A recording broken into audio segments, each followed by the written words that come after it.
Hello. Hi, so we're back from our world cruise. Thank you for all of you who've already subscribed to our channel. If you haven't already done so, please do so following the link. Thank you for watching all our videos and for all the likes and comments you've given us. Really appreciate it. Hope you've enjoyed watching them. And we've compiled a list of all the questions that you've asked, both in the videos and via social media channels, which we hope will help if you've already booked or if you're thinking of booking. So, question one was, would we do it again? Yeah, 100% I would do it again. It was an amazing experience. We saw loads of amazing places that you wouldn't normally think of going. It's also, if you did it piecemeal, a lot more expensive. And of course, lots of times in airports and on planes, something you don't enjoy particularly, do you? No, not at all. We'd also look at doing segments, Segments. isn't it? As we had friends who did that, a lot of people got off travelling from Southampton to Australia and were then spending the winter, UK winter that is, there with friends and family. So definitely that's an option for us too. Also, some of these people that booked the segments did book them quite last minute and they got some amazing deals. So that's something to think about as well. That was booking it not with P&O. So another question that a few of you have asked was seasickness a problem? For us, no, it never is. We've got great sea legs. We've never had a problem with this, but there were a few people on board that were suffering. My advice would be take some seasickness medication such as Stugaron with you. You can also get the sea bands that you can wear on your wrists, which are also very helpful.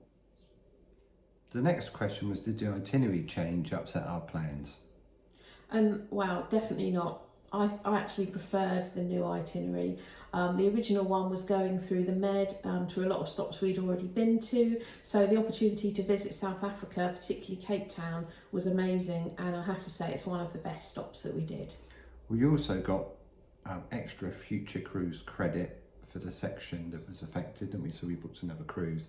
And we had additional onboard spend. So win-win. We did have a few excursions booked on the original itinerary, but P&O were very good at refunding us as quickly as they could, which was fine. So another question we had was, do the sea days get boring?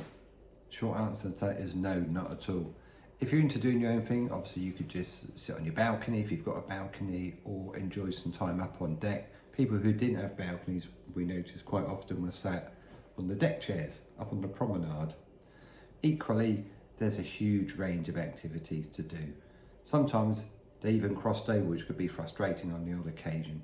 But we enjoyed the guest lecturers, quizzes. There's also French and Spanish lessons. There's a choir you could join.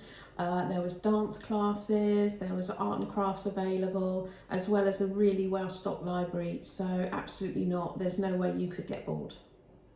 Another question we were asked was the pluses and minuses and the ups and downs of doing a world cruise.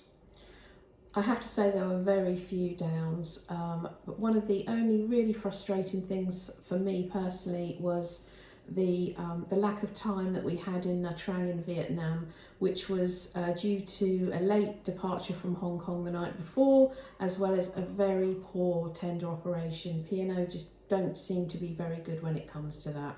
And we ended up waiting 3.5 hours to get off the ship because we were doing our own thing and we didn't book on a P&O excursion. So one other negative was actually listening to people moaning about being on the cruise. Thankfully, there weren't too many.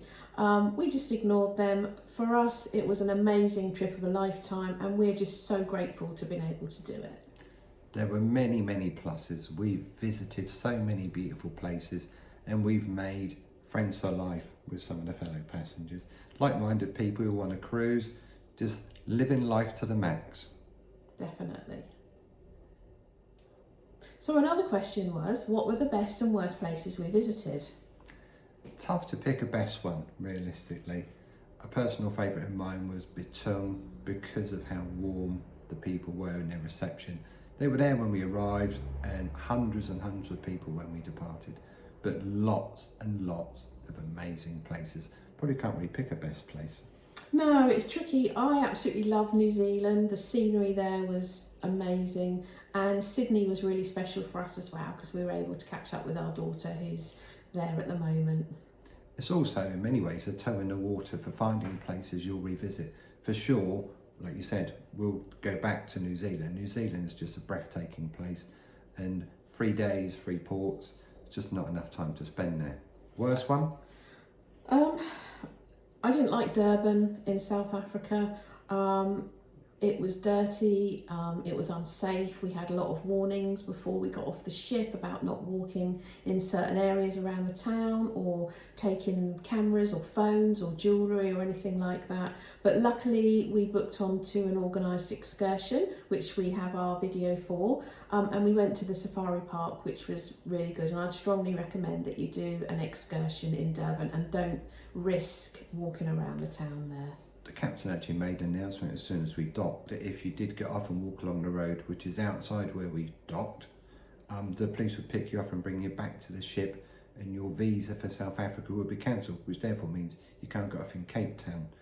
That was probably the worst because of the fear factor that the cruise line put in front of us, effectively. And driving through the town, you could see it was dirty, you could see the poverty, and I just didn't like that. It was a shame because it did kind of make me a bit apprehensive about Cape Town, which was our next stop. But I have to say, Cape Town was amazing. Another of our favourite stops. It's absolutely beautiful there. Didn't feel unsafe at all. So if your ship does a changed itinerary, then go with it because Cape Town was definitely worth it. The next question was, what were our best and worst excursions? So my personal favourite was a Tavua Island trip, which we did when we were in Fiji. The whole day from start to finish was amazing, really well organised. We had a lovely day. It was like a little island paradise for the day. The worst one, Manzanillo in Mexico. You'll see again on the video why, but just really disappointing. We did actually complain about that one to P&O, although we didn't ever hear back from them. Of our own excursions, I liked Hobbiton in New Zealand. It was absolutely beautiful. I really enjoyed that trip. and we obviously had our tour guide Terry on there, who was really informative. Yeah. And it's nice to actually support a local tourist company. My other personal favourite was the Kailua Ranch in Hawaii. I love Jurassic Park, plain and simple, and visiting the location and the scenery there was absolutely breathtaking. So for me, Jurassic Park. For you, Hobbiton. Another question we were asked was how much luggage we took and what we packed. Well, we took 2 large suitcases each, as well as one small piece of hand baggage. But obviously, travelling from Jersey and having a flight to catch, it did restrict us a little bit because of the baggage allowance on the flight. However, there was a lot of stuff I didn't wear, so I definitely could have packed less. Also, the laundries are pretty good on board, so you can just go and do your laundry whenever you need to. And we ended up having to actually buy another holdall on the ship because, you know, on a world trip you're going to go to these places and you're going to see things you want to buy. So we did a bit of shopping, gifts for people and stuff, so we needed that extra space. So maybe if you can take a small holdall within one of your cases, and obviously if you're in the UK and you're just driving to the port or you're getting the coaches, it's not going to be such an issue if you have a lot of bags. For me, I could have easily taken 30% less than I took. Like you say, I packed heaps of t-shirts because I was able to do so. Retrospectively, mistake to make. Yeah, apart from just keeping it all folded up and where to keep your clothes. So much that I just packed for packing's sake. So, gents, if you're going to pack, get everything together, take away 30%. Another hint would be, or another thing that I found was fine, was that there was plenty of wardrobe and cupboard space, and then the cases fit quite snugly under the bed as well. So we didn't find the space in the cabin a problem at all. Another question was, what are our must-dos and any advice on those type of things?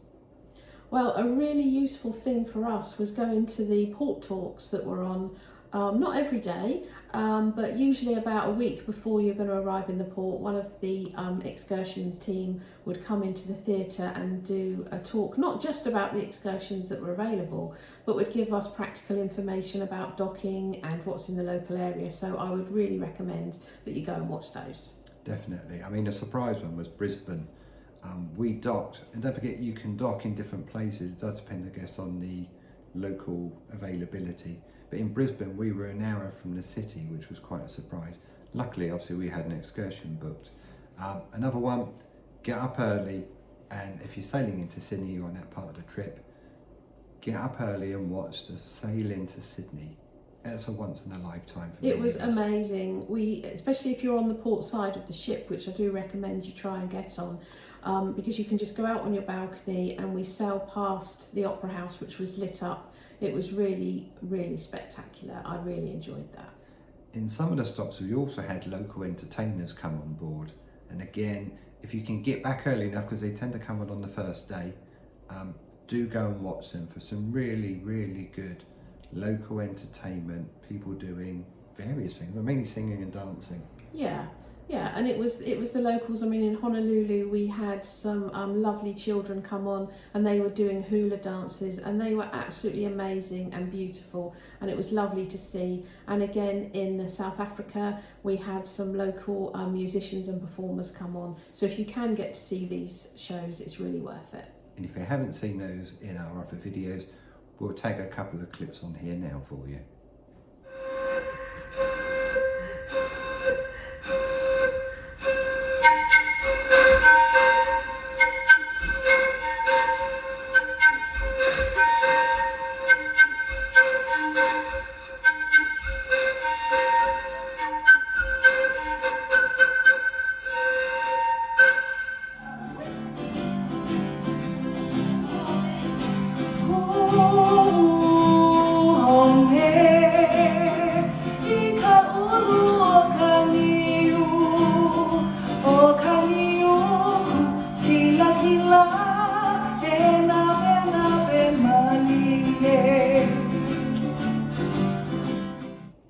So another question was, what was the entertainment like?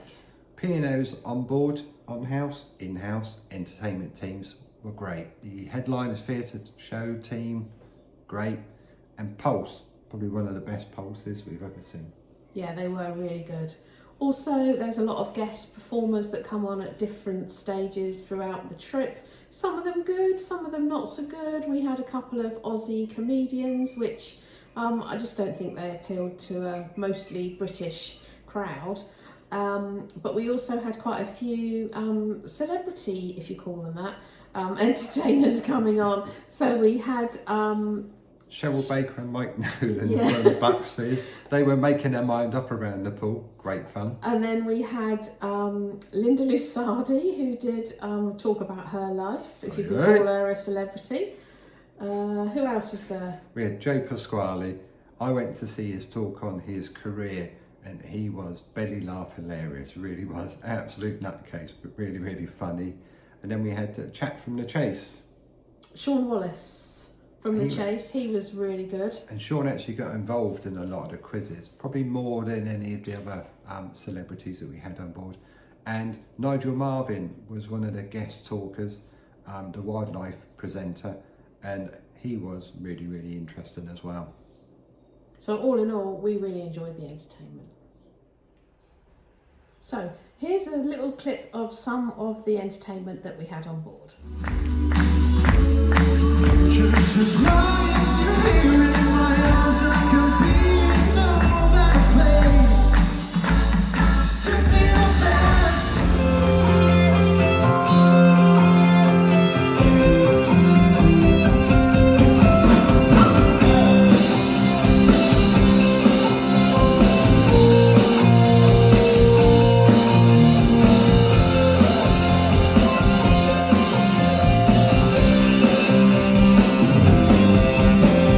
See, I'm smiling.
Another question was about currencies and which ones we should take.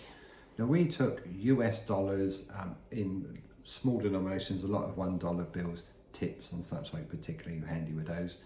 We took New Zealand and Australian dollars as well. US is probably the most widely recognised.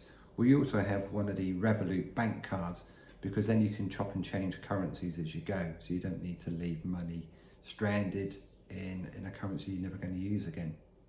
Another tip is to, when you're in most of these Asian countries, they do actually prefer their own currency, and you will get a better deal if you're bartering for things in a market or whatever. So probably best to get to a cash point and get some of their own, small amounts of their own local currencies. Another question we were asked was cabin recommendations. So if you think you're going to be getting seasick, it's always best to go midship on a lower deck, because you're less likely to get a lot of movement there. We were midship deck 5. Now you got to see a number of cabins, even if you're going to visit friends. Do you reckon that was a good place to be? Our balcony was a bit smaller because we had the lifeboat operating equipment just over the top of the balcony. But if you just go up one level, up to level 6, the balconies there were much bigger. So I would recommend going midship level 6. Another thing to think about is the laundrette. If you're not going to use the paid for cleaning laundry facilities, then if you're higher up, you've then got to bring your laundry down to a deck that you're not on and hope that washing machine's free. So it's just something to bear in mind. So the laundries, there's 2 on deck 4, 1 on deck 5 and 1 on deck 6. So they did get very busy. Another thing that we never even thought about, I wouldn't contemplate, we had 2 helicopter evacuations on our trip. One quite early on, which was a daytime one, and that took hours because obviously the helicopter getting out to us and the amount of time it took to clear around the pool deck. The second one was just after midnight, not long before we got to Tenerife. But anybody who was on an aft cabin on decks 7 and 8 were removed from their cabins. I think they actually closed the bulkhead doors, and they were moved down to the Meridian restaurant for an hour and a half in the evening one's case. Just something to bear in mind. Hopefully not going to happen on your cruise, and something you'd never think about unless you'd seen it happen. Another tip would be, if your cruise is heading in a westerly direction like ours did, you would be better off having a balcony on the port side because you're going to get more sunshine throughout the day. And obviously the reverse, if you're travelling in an easterly direction, go on the starboard side. Another question, you're going to get this one, what was the food like? So we've taken quite a few videos and photographs of the food, so we'll just drop those in now for you to have a little look at. The glasshouse pop-up was in the Intermezzo bar area. Happened quite a few times during the trip. 3 courses for $6.95. Very much a tapas feel to this.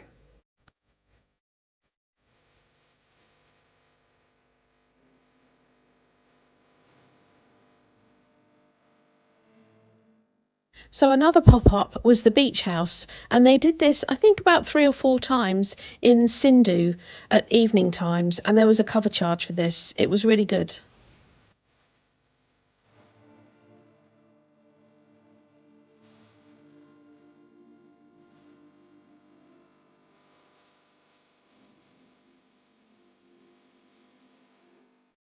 Here's a sample of the main dining room menu.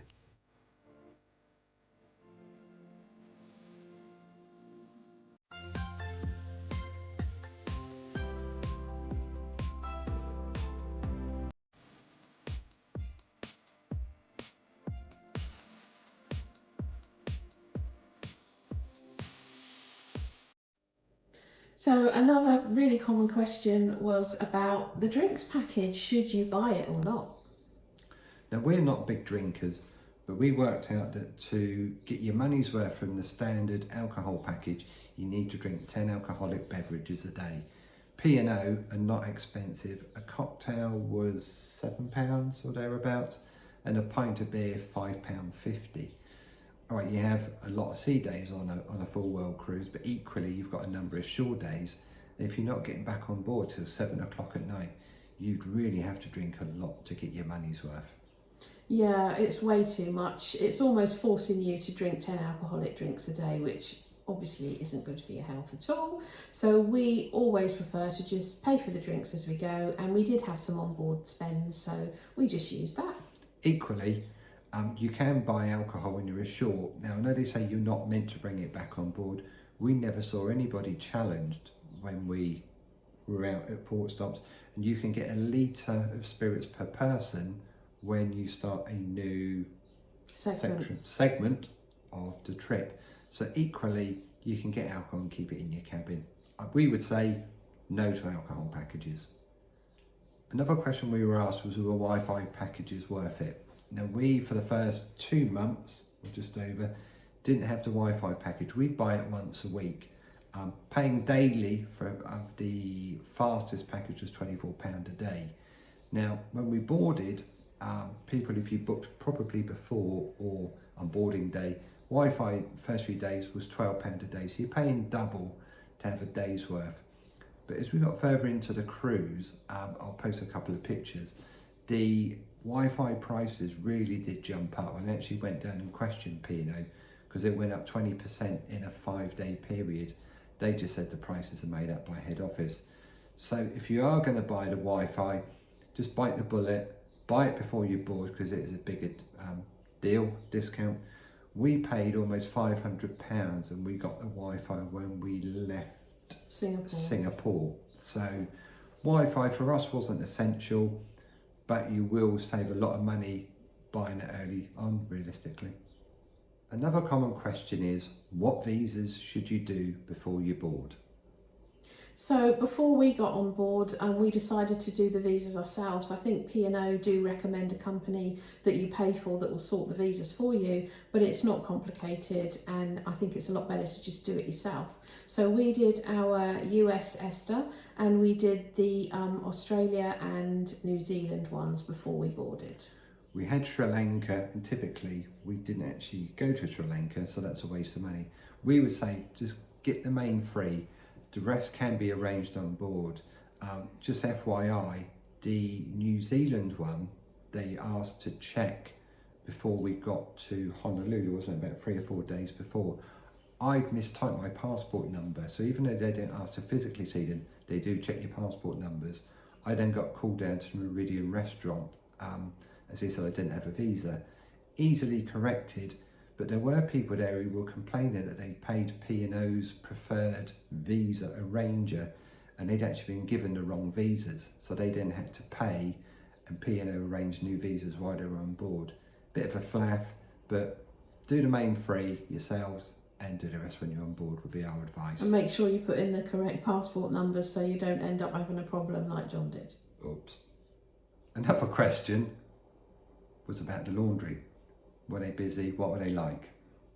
So yeah, at times they were very busy and there was queues sometimes. So timing of when you go is key. So we found one of the best times to go was on a port day, particularly if you weren't getting off first thing and you were maybe having an afternoon excursion because the laundry was empty then. And then another really good time was around 8 o'clock in the evening when most people were either at dinner or going to watch the show. We had an early dinner sitting, so we could go straight after that and go to the laundry then, and you could always get a machine then. The other congestion spot was ironing. There's only one iron per laundry, so whilst you've got 3 washers and dryers, there's always a queue for the iron. Unfortunately, you can't have an iron in your cabin, so it is just something you have to suck up. But again, something to bear in mind when you're packing, easy iron or non-iron clothes is a winner. Also, take some of the laundry sheets with you because there's no option on board to buy any detergent. The final question we were asked was any advice, hints and tips regarding your cabin? Now, as you probably know, Arcadia, she's an old ship.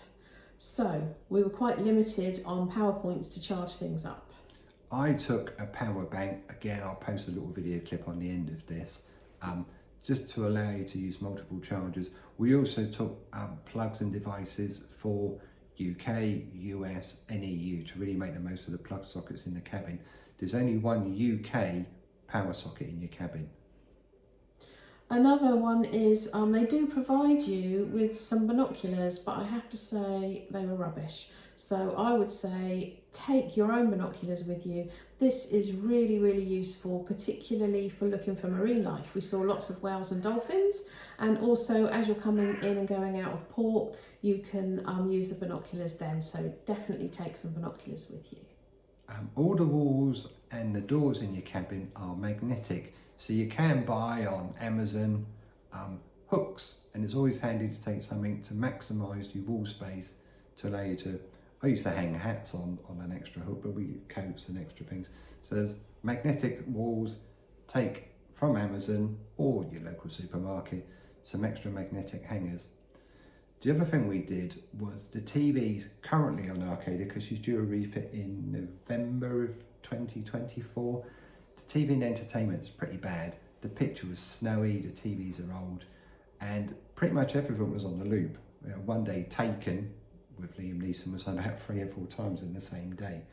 So we took a HDMI lead, and when we were able to plug it in the side of the TV, and then we could plug it into a laptop or a similar device maybe you take with you.